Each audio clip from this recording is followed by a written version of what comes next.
इस वक्त हमारे साथ मौजूद हैं मजदूर यूनियन के ज़िम्मेदार, उनसे मालूम करेंगे यकीनन मजदूर यूनियन के साथ आप कब से हैं और उसके साथ साथ रेफरेंडम जो होने जा रहा था रेफरेंडम रुक गया, क्या कहेंगे? मजदूर यूनियन के साथ मैं तकरीबन सन 1980 से हूँ और अल्हम्दुलिल्लाह आज तक हूँ मैं।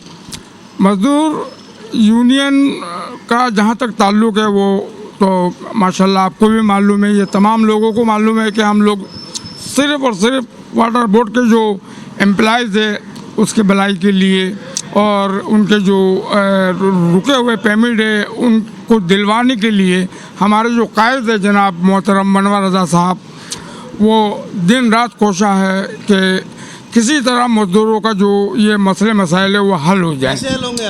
रेफरेंडम वैसे रुक गया?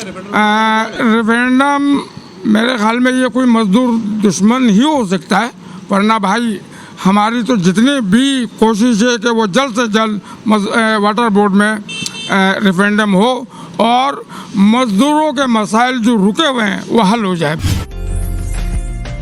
उम्दा में पकाएं और जी भर के खाएं।